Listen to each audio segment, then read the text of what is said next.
J'aimerais vous inviter à tourner avec moi dans 2 Corinthiens au chapitre 5. 2 Corinthiens, chapitre 5. Et on continue notre pèlerinage, où on couvre un peu les faits rapidement, un survol de ce qui s'en vient au niveau prophétique, au niveau de l'agenda de Dieu pour les choses prophétiques. On a commencé au début décembre, puis on a parlé qu'on était peut-être bientôt à la fin. Puis j'avais dit, est-ce qu'on est rendu à la fin? J'avais répondu non, et j'avais raison, parce qu'on est encore ici. Mais on avait dit, si vous vous en souvenez, que les signes de la fin, nombreux signes de la fin, ça pourrait débouler très rapidement. Après ça, on avait vu, la semaine d'après, qu'on vit dans un monde de ténèbres dirigé par Satan et ses anges, et qu'on est tenu dans les ténèbres, mais toujours sous la souveraineté de Dieu. Et puis, le 20, lors de la 3e semaine, on a vu les deux venues de Jésus. En fait, les deux venues ennemies de Jésus. La première venue qui est venue dans ce monde de ténèbres-là pour venir le sauver. On a parlé aussi de l'enlèvement de l'Église, pour ça la demi, on va le rencontrer dans les airs. Donc, ce serait ça le prochain événement, comme on l'a vu, et qu'il reviendrait venir établir à la fin de 7 ans, établir son trône de justice et de paix pour un règne de 1000 ans, puis l'éternité après.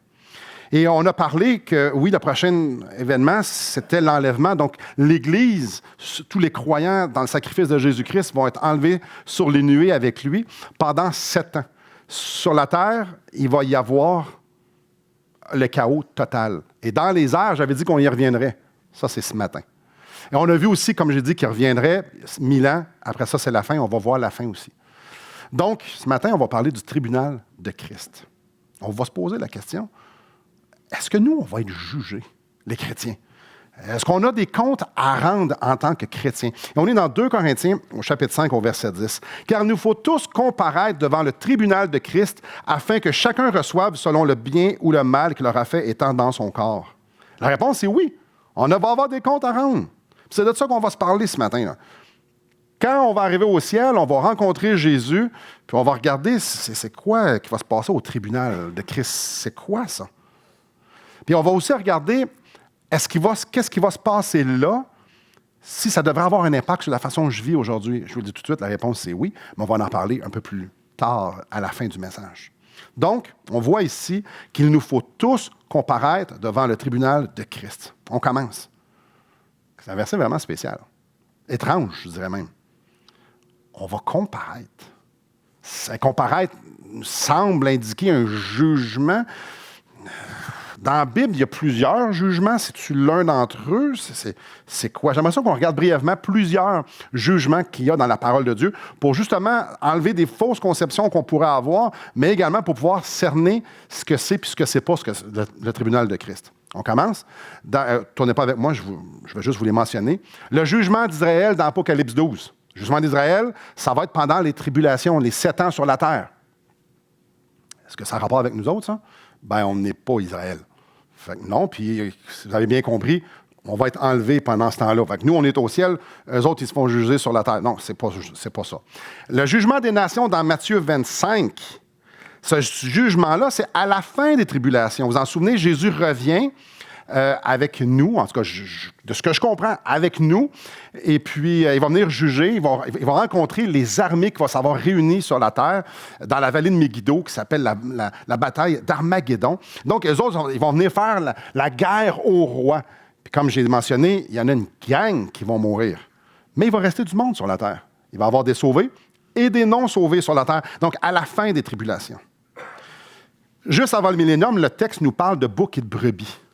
Il va y avoir une division aussi. Les boucs vont aller dans le feu et les brebis vont rentrer dans le millénium, dans le règne de paix et de justice qui va commencer. Est-ce que le tribunal de Christ fait allusion à ça? Ben non, on n'est pas les boucs. La Bible appelle les enfants de Dieu des brebis. Puis à la tribulation, ben on ne sera plus là à la fin. Fait que non, le jugement des nations, c'est pas nous autres. Dans Apocalypse 17, ça parle du jugement de Babylone. Ça n'a rien à voir avec nous autres. Dans Apocalypse, ça nous parle du jugement de la bête, des faux prophètes, de leur armée. Ben, c'est pas nous autres non plus, ça. Mais venez avec moi, par exemple, dans Apocalypse au chapitre 20. Apocalypse au chapitre 20, ça nous parle aussi dans Apocalypse, pas nécessairement là, mais ça nous parle ici du jugement de Satan puis des démons. Non, ça n'a pas rapport avec nous autres non plus. Dans Apocalypse 20, ça nous parle du jugement du grand trône blanc. On va aller lire ce que c'est. C'est quelques versets, versets 11 à 15. « Puis je vis un grand trône blanc et celui qui était dessus. La terre et le ciel s'enfuirent devant sa face. Il ne fut plus trouvé de place pour eux. Et je vis les morts, les grands, les petits, qui se tenaient devant le trône. Des livres furent ouverts et un autre livre fut ouvert, celui qui est le livre de vie. Et les morts furent jugés selon leurs œuvres, d'après ce qui était écrit dans ces livres. La mer rendit les morts qui étaient en elle. La mort et le séjour des morts rendirent les morts qui étaient en eux. Et chacun fut jugé selon ses œuvres. Puis, la mort et le séjour des morts furent jetés dans l'étang de feu. C'est la seconde mort, l'étang de feu. Quiconque ne fut pas trouvé écrit dans le livre de vie fut jugé dans l'étang de feu.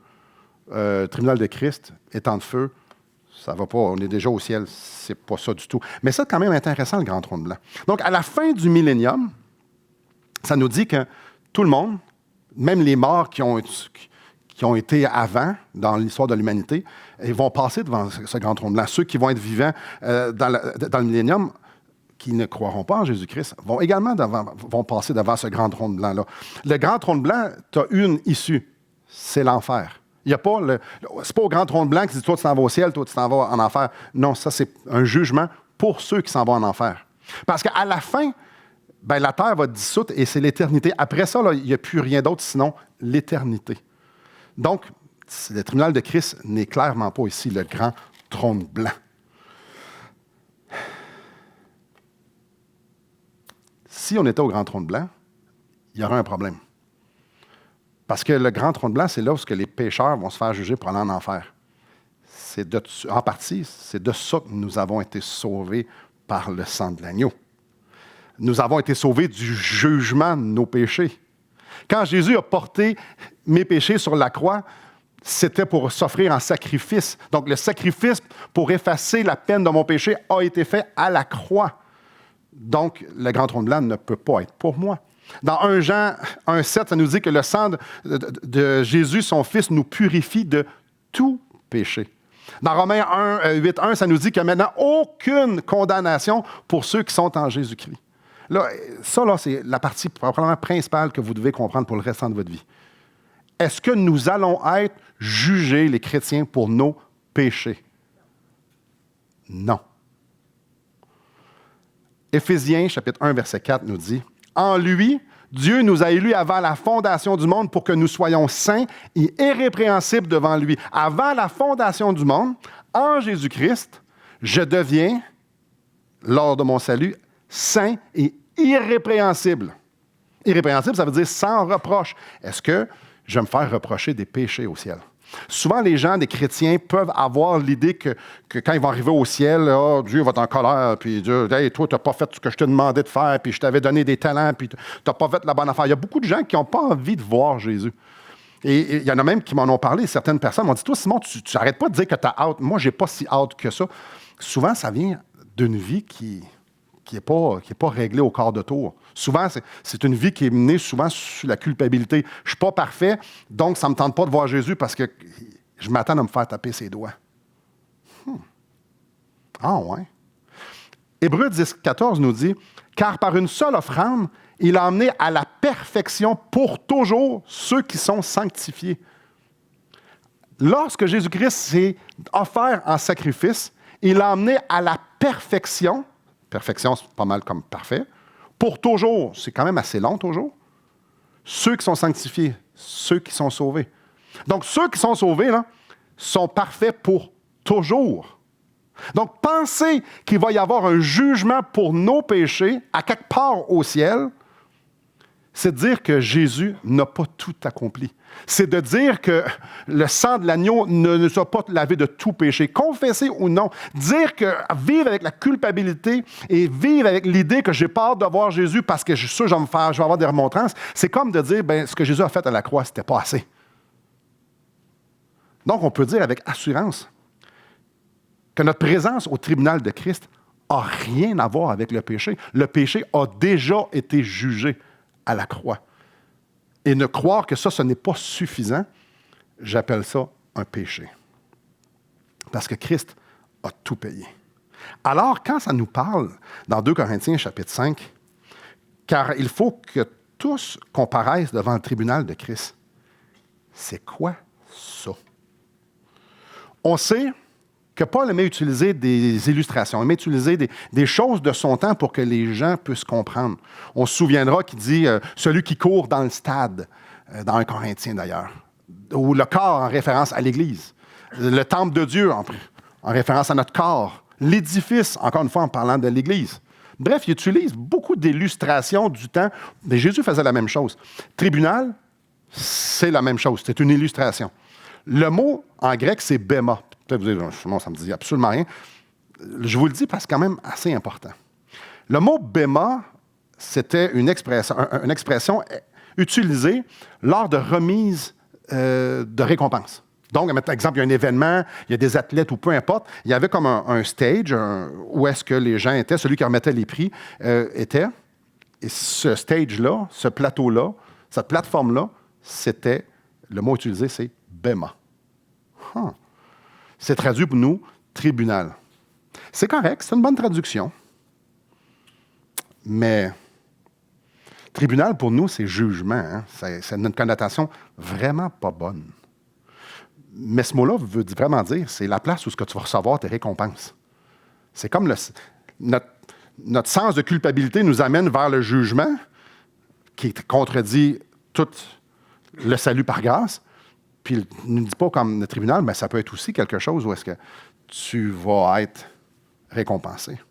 Le tribunal de Christ, c'est l'endroit où les chrétiens vont recevoir des récompenses. C'est loin, loin, loin. Peut-être une chose on devrait avoir peur. Regardez au verset 9. C'est pour cela aussi que nous nous efforçons de lui être agréables, soit que nous demeurions dans ce corps, soit que nous le quittions. Paul n'avait pas peur d'un jugement sévère. Non, il savait, lui, ce qui était pour arriver, s'il était fidèle. Il était pour recevoir des récompenses. Ce n'est pas la première fois que Paul parle ici du tribunal de Christ. Il en a parlé aussi dans 1 Corinthiens, dans la première épître. J'aimerais vous inviter dans 1 Corinthiens au chapitre 3. Donc, nous allons voir plus de détails parce que dans 1 Corinthiens chapitre 3, eh bien, il y a beaucoup de choses qui sont dites par rapport à ça. Des choses qui peuvent être même mal comprises si on vient un peu, si on n'a pas un œil très aiguisé. Verset 11. « Car personne ne peut poser un autre fondement que celui qui a été posé, savoir Christ. Or, si quelqu'un bâtit sur ce fondement avec de l'or, de l'argent, des pierres précieuses, du bois, du foin, du chaume, l'œuvre de chacun sera manifestée.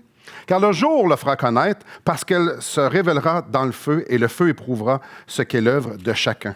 Si l'œuvre bâtie par quelqu'un sur le fondement subsiste, il recevra une récompense. Si l'œuvre de quelqu'un est consumée, il perdra sa récompense. Pour lui, il sera sauvé, mais comme au travers du feu. Ne savez-vous pas que vous êtes le temple de Dieu et que l'Esprit de Dieu habite en vous? » Premièrement, Paul est en train de s'adresser à des chrétiens. Et pourquoi je dis ça? La première, quand il parle du fondement au verset 11. Le fondement, c'est Jésus-Christ. Tu peux juste parler de ça à des chrétiens. Puis au verset 16, ça nous dit que ne savez-vous pas que vous êtes le temple de Dieu puis qu'on est habité du Saint-Esprit? Donc, Paul est en train de s'adresser ici à des vrais chrétiens. Donc, ce qu'on peut lire, c'est qu'un jour, ce qu'on va avoir fait ici-bas va passer l'épreuve du feu. Ça nous dit ça au verset 13. Que le feu éprouvera ce qu'est l'œuvre de chacun. On pourrait utiliser épreuve ou éprouver, les synonymes seraient tester, examiner. Est-ce qu'on est en train de parler de péché ici? Est-ce que c'est notre péché qui va être éprouvé? Non. Le péché est déjà pardonné. C'est plus là, ça. Donc, il faut arrêter de penser que je vais arriver au ciel, puis là, mon péché... Non, ça, je n'ai déjà parlé, ça, c'était le point d'avant. Ça. Non, ça, c'est clair. Le salut par grâce. Dieu est gracieux. Je suis pardonné. Parfait. Je suis pardonné tout le temps. Je suis pardonné maintenant, je suis pardonné quand je vais arriver devant lui. Donc, c'est pas de ça qu'il est en train de parler. Mais qu'est-ce que Paul veut dire? On commence par le début. Je relis le verset 11. « Car personne ne peut poser un autre fondement que celui qui a été posé, savoir Jésus-Christ. » La fondation est certaine. C'est Jésus-Christ. Tous ceux qui mettent leur foi en Jésus-Christ ont comme fondation Jésus-Christ. Ce qui veut dire, c'est que sa fidélité, en fait, son être entier nous garantit à quel point la fondation est sûre et solide. Donc, Jésus est le même hier, aujourd'hui et éternellement. Il n'y a rien que je peux faire, il n'y a rien qui peut arriver que le fondement change. Je suis, en tant que chrétien, en tant qu'enfant de Dieu, sur le surfondement de Jésus-Christ. Donc, le solage de ma maison, là, ça, c'est inébranlable. Je ne peux même pas rien y faire. C'est Jésus-Christ. C'est une garantie, une assurance. Là, Paul est en train d'établir une illustration ici. C'est Christ à fondation. C'est pur, c'est parfait, mais venez au verset 10 à la fin. Mais que chacun prenne garde à la manière dont il bâtit dessus.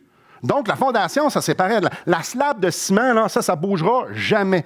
Mais les murs, par exemple, ça, c'est ta responsabilité, Simon. Le toit, c'est ta responsabilité, Simon. Les fenêtres, les portes, la décoration, s'il faut prendre la décoration, ça, c'est toi, Simon. Faites attention comment vous allez construire sur la slab de ciment. Christ le solage, on bâtit. Verset 12. Alors, si quelqu'un bâtit sur ce fondement avec de l'or, de l'argent, des pierres précieuses, du bois, du chaume, du foin, du chaume, l'œuvre de chacun sera manifestée. Deux sortes de matériaux. Tu as des matériaux de haute valeur, de l'or, de l'argent, des pierres précieuses, puis tu as du bas de gamme, du bois, du foin, puis du chaume. Donc, notre vie, elle est illustrée ici par des murs qu'on monte, puis des toits qu'on met, puis de la décoration qu'on met. Ça nous dit qu'on va passer l'épreuve du feu au verset 13. C'est exactement ce qu'on a lu tantôt. Regardez ce que ça dit au verset 14. Si l'œuvre bâtie par quelqu'un sur le fondement subsiste, il recevra une récompense. Donc, s'il reste de quoi après avoir passé au travers du feu? Si l'œuvre de quelqu'un est consumée, il perdra sa récompense. Pour lui, il sera sauvé, mais comme au travers du feu. On peut bien s'imaginer une maison avec une slab de ciment, puis qui passe au travers du feu. Une maison avec du bois, faite avec du bois, du chaume, puis du foin. Qu'est-ce que vous pensez que ça fait? À la fin, il reste la slab de ciment. That's it, that's all. Et l'image ici, c'est s'il y a des matériaux comme de l'or, de l'argent, puis des pierres précieuses, bien, à la fin, après avoir passé au feu, bien, il va rester tout ça. Il va rester la maison au complet. Ce qu'on apprend dans ce passage-là, c'est que lorsqu'on va arriver devant le Seigneur, il y en a qui... On va tous avoir une maison. On va tous avoir vécu une vie. On va tous avoir servi le Seigneur d'une certaine façon, dans une mesure. On a une dévotion, on vit pour le Seigneur de différentes manières. Mais on arrive tous avec nos maisons. Ce que ça nous dit ici, c'est qu'il y en a qui vont avoir des belles maisons puis qui vont recevoir des récompenses. Puis il y en a qui vont sortir du feu puis ils vont juste avoir la slab de ciment. Ils vont avoir la couronne de vie. Donc, ce qui veut dire, c'est qu'ils vont rentrer au ciel, mais avec rien. Je souligne ici, tout le monde est au ciel.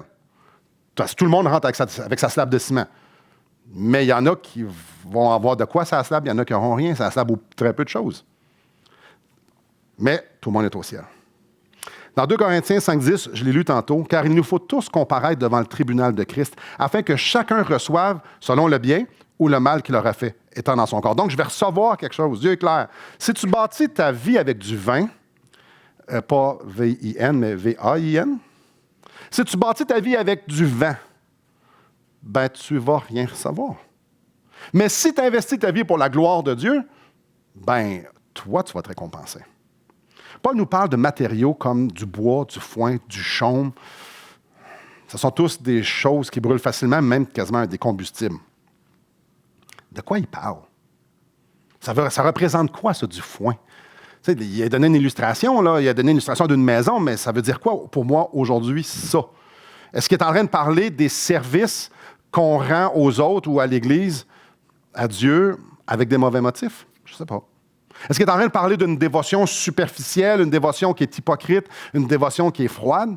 Je ne sais pas. Est-ce qu'il est en train de parler d'une vie qui est vécue remplie de mondanité? Ou encore une fois, une vie qui est centrée sur le confort personnel plutôt que l'abnégation pour le bien des autres? Est-ce qu'il est en train de parler d'une vie qui est vécue par la chair et pour la chair? Ou encore une vie de silence, une vie où est-ce que tu ne proclames pas que Jésus-Christ est ton Seigneur? Peut-être qu'il parle ici d'une vie sans sacrifice, une vie sans passion, une vie sans course. Voulez-vous savoir la vérité? Comment moi je vois le foin, le chaume et le bois? Ben, je n'ai aucune idée. Il ne nous le dit pas, c'est quoi. On ne sait pas c'est quoi. Ça représente, dans le foin, représente ça dans ma vie. C'est pas écrit. On ne le sait pas. Il y a une chose que je sais. Je l'ai dit tantôt. Dieu fait tout pour un but, pour sa gloire. Il veut que notre vie soit vécue pour sa gloire. Un peu plus loin dans Corinthiens, il va leur dire soit que vous mangiez, soit que vous buviez, soit que vous faisiez quelque autre chose, faites tout pour la gloire de Dieu. Dieu nous a créés pour sa gloire, Dieu nous a sauvés pour sa gloire. On peut donc conclure avec beaucoup d'assurance que l'or, l'argent et les pierres précieuses, c'est toutes les œuvres qui ont été faites pour la gloire de Dieu, par la puissance de Dieu. C'est au tribunal de Christ que nos œuvres vont passer le test du feu. Quelle partie de ma vie je l'ai vécue pour moi, puis quelle partie de ma vie je l'ai vécue pour Dieu? Quand ça parle au travers du feu, l'idée ici, c'est pas qu'on va souffrir. L'idée, c'est qu'on va se présenter, puis on va peut-être perdre beaucoup. Ou peut-être pas du tout. Encore une fois, c'est quand, ça? C'est quand on va aller au ciel. Je n'ai pas la date exacte nécessairement, mais c'est durant les 7 ans au ciel. Venez avec moi dans Apocalypse au chapitre 4. J'aimerais ça qu'on regarde, on continue. Si on se présente devant le tribunal de Christ, parce qu'on est croyant, ce n'est pas le péché qui va être jugé. On va être récompensé. Maintenant, regardons la valeur de cette récompense-là. Apocalypse au chapitre 4, au verset 9. Quand les êtres vivants rendent gloire, honneur et action de grâce à celui qui est assis sur le trône, à celui qui vit au siècle des siècles, les 24 vieillards, les 24 vieillards, c'est reconnu que c'est l'Église. Donc, l'Église se prosterne devant celui qui est assis sur le trône et l'adore celui qui vit au siècle des siècles, et ils jettent leur couronne devant le trône en disant « Tu es digne, notre Seigneur et notre Dieu, de recevoir la gloire, l'honneur et la puissance, car tu as créé toutes choses, et c'est par ta volonté qu'elles existent et qu'elles ont été créées. » Avez-vous vu ça? L'Église va jeter ses couronnes. Donc, l'Église, ça, c'est nous autres. Ce n'est pas un bâtiment, ce n'est pas une dénomination. C'est tous les croyants depuis Jésus. On va jeter nos couronnes. Mais quelle couronne? Ben, les couronnes qu'on a reçues au tribunal de Christ. Les couronnes, c'est ça, les récompenses, en partie. Donc, au tribunal de Christ, on va se faire récompenser par des couronnes. Wow! Et ici, on voit que ces couronnes-là, on va les relancer à Jésus. Donc, les récompenses de ce qu'on va avoir vécu par et pour Dieu vont être l'ultime acte d'adoration. Et ça, il faut que vous poigniez ça, là. Ici, je vis sur la terre pour Dieu. Et ce qui est réellement pour Dieu et par Dieu, Dieu va me récompenser ça, puis il va me donner une couronne. Et rendu au ciel, quand je vais me présenter devant lui, il va me donner la couronne, on va tout être là, je vais y relancer. Hein? Aïe, aïe. Tu es digne, notre Seigneur. Tu es digne, notre Seigneur et notre Dieu, de recevoir la gloire, l'honneur et la puissance. Attendez, là. La seule façon que moi puis vous, on peut faire une œuvre digne ici-bas sur la terre, c'est si Dieu l'a produit en dedans de nous. Parce que Jean 15 est clair là-dessus, sans Christ, je ne peux rien faire. Mais avec lui, ben là, sky's the limit, comme ils disent. C'est Jésus, qu'on le lit très bien dans Philippiens, c'est Jésus qui produit en nous le vouloir et le faire. Si la branche porte du fruit, ce n'est pas parce que la branche est bonne, c'est parce que l'arbre lui envoie tout le nutriment nécessaire. Donc, quand un chrétien va recevoir une couronne parce qu'il va faire des œuvres extraordinaires sur la terre, pensez-vous que le chrétien va faire comme « Hey, wow, ça me fait! Hein, as-tu vu ça, Jean-Pierre? Je pense que je n'ai plus que toi. » Pensez-vous qu'on va regarder notre couronne et on va faire comme « Hey, regardez comment j'étais hot! » Avez-vous l'impression qu'on va accepter quelconque honneur, gloire pour des choses que Dieu a produites en dedans de nous par son Esprit Saint? Non. Non. On va avoir une couronne. Dieu nous donne les récompenses parce qu'on va avoir vécu pour lui à sa gloire. Et lui, on va lui relancer. On dit non, c'est de toi, par toi et pour toi que j'ai fait ça. Non, ce que j'ai fait, c'est toi qui l'as produit en moi. J'ai aucun mérite. Ça nous dit ici, on lance les couronnes puis on dit à toi la gloire. Là, donc, il va y avoir des martyrs qui vont lancer les couronnes. Il va y avoir des gens qui ont tout donné, tout perdu pour l'œuvre de Dieu. Ils vont donner les couronnes. Parce que c'est à Dieu qui va être la gloire. C'est pour ça que ça nous dit, je reviens dans 2 Corinthiens 5, 9, c'est pour cela que nous nous efforçons de lui être agréable, soit qu'on demeure dans ce corps, soit que nous quittions. Il est en train de dire, Paul est en train de dire, t'as peu, là. Parce que la façon que je vis présentement va déterminer le nombre de couronnes que je vais y lancer. Donc, la façon que je l'adore aujourd'hui va déterminer comment je vais l'adorer quand je vais être face à lui. C'est pas petit, là. Donc, il dit, moi, j'ai envie de vivre ici en sorte que je vais honorer mon Sauveur. Mais sinon, seulement, je veux ça parce que je suis en train de me pratiquer. Là. Je suis en train, c'est l'entrée, c'est juste le début. Parce que la vraie adoration, pas la vraie, l'adoration complète, c'est tantôt. Lui, il ne voulait pas arriver les mains vides. Je ne veux pas arriver devant mon Sauveur les mains vides. J'ai envie d'avoir, pas un 53 pieds, un train routier de couronne.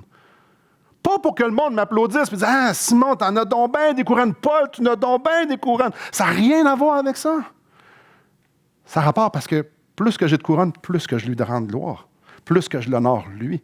Parce qu'on sait tous que les couronnes, c'est lui. C'est son œuvre à lui. Donc, Paul voulait déterminer la valeur de Christ dans sa vie et pour l'éternité. Imaginez. On s'imagine ça. Un instant. Tous les saints depuis 2000 ans. Combien de millions? Je ne sais pas. Des millions et des millions et des millions. Je ne sais pas. On est tous là au pied de Jésus, en train de chanter, en train de célébrer. Des millions de personnes. Imagine la chorale, incroyable. On célèbre la valeur de l'agneau qui a été immolé pour nous. Nous, on le sait qu'on n'a pas d'affaires là. Nous, on le sait que naturellement, on n'a rien fait pour aller là. Nous, on le sait qu'en dedans de nous, ni notre religion, ni notre fidélité, ni rien, c'est juste à cause de Christ. Et là, on est tous là en train d'élever son nom. Et là, tout le monde se prosterne. Des millions. Tu es digne, notre Seigneur et notre Roi, ensemble. Ensemble, on dit tout ça, là. De la même voix, des millions, et notre Dieu, de recevoir la gloire et l'honneur et la puissance car tu as créé toutes choses, et c'est par ta volonté qu'elles existent et qu'elles ont été créées. Et puis là, qu'est-ce que tu veux qu'on fasse avec des couronnes? On prend les couronnes, puis on les lance. C'est toi, Seigneur, qui as tout produit ça. Aïe, aïe. Je n'étais pas supposé d'être ici, moi. J'étais supposé être en enfer. Puis là, je suis ici. Je n'étais pas supposé d'avoir une vie remplie d'espoir. J'étais supposé avoir une vie qui était complètement dans les ténèbres. Puis là, tu m'as donné une espérance. Fait que là, j'ai vécu, tu as vécu en dedans de moi, tu as produit ma vie. Puis là, regarde, prends tout. À toi soit la gloire. On va tous lancer ce qu'on va avoir reçu au tribunal de Christ.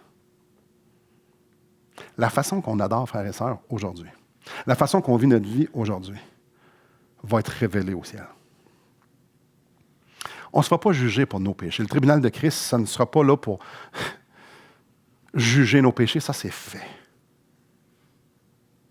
Plutôt, le tribunal de Christ, c'est les récompenses qu'on va avoir pour avoir obéi par la puissance de Christ.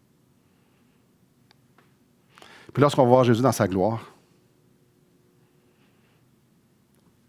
qu'est-ce qu'on va avoir à lancer? Ce qu'il va nous avoir donné.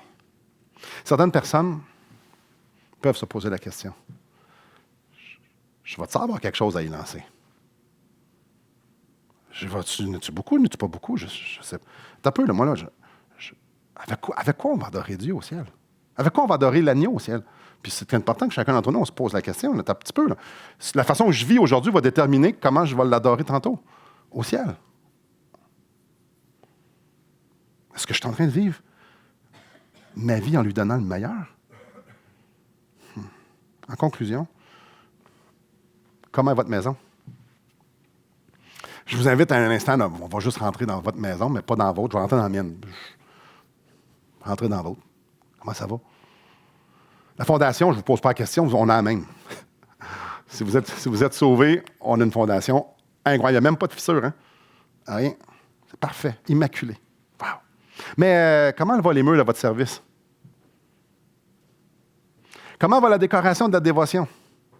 Tu sais,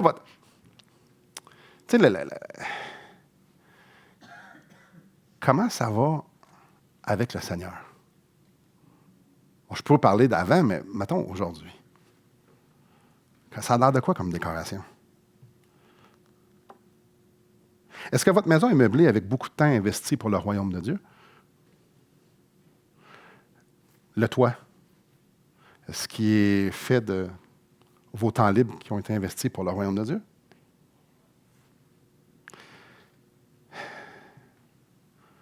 L'amour L'amour que j'ai pour Dieu, l'amour que j'ai pour les autres. Est-ce que c'est ça, tous les cadres qui sont ces murs, c'est comme ça? C'est ça? C'est spécial, hein? Parce que la maison dans laquelle vous vivez, notre vie, un jour, c'est ce qui va faire en sorte comment on va adorer le Seigneur.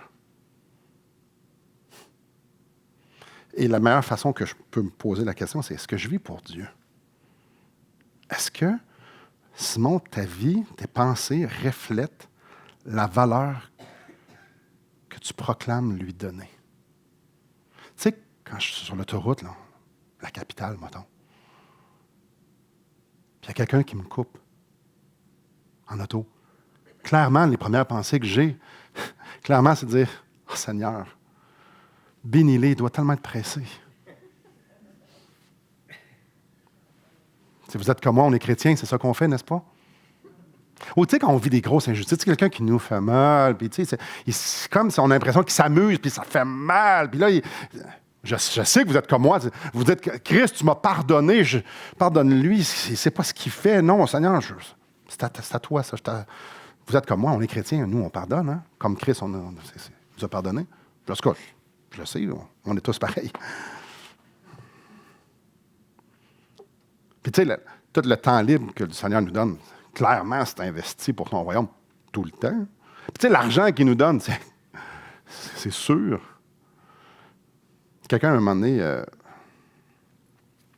non, je posais la question à quelqu'un. Combien il faut donner? Moi, je voulais savoir le pourcentage. J'aimerais ça le savoir. C'est-tu 1 de mon salaire? 10 ou 15 ou 20?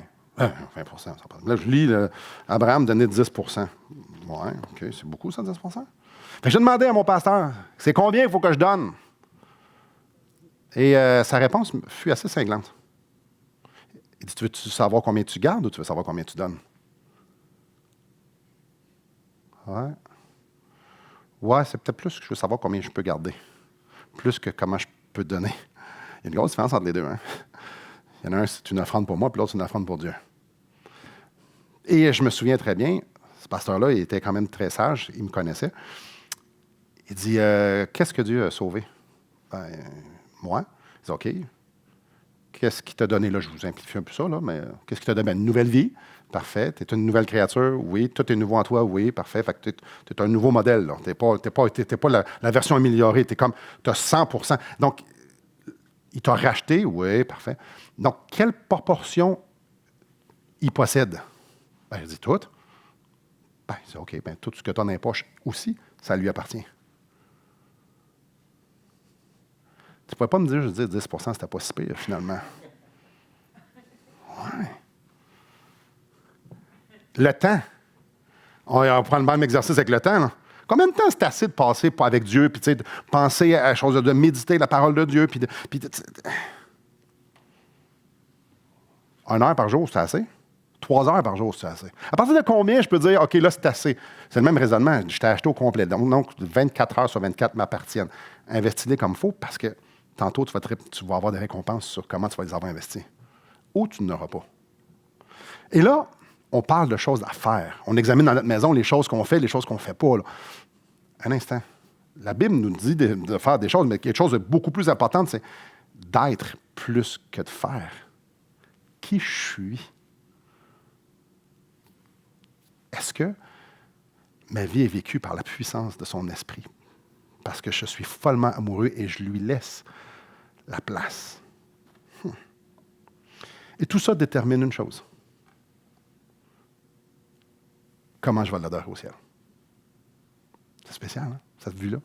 Et là, on pourrait se flageller. Oh, on n'est pas bon, on n'est pas bon. Dieu ne nous demande pas la perfection. C'est pour ça qu'il nous a sauvés. Hein. Il nous a sauvés parce qu'on n'était pas parfait. Donc, essayer de pas d'être parfait, ce n'est pas là la solution.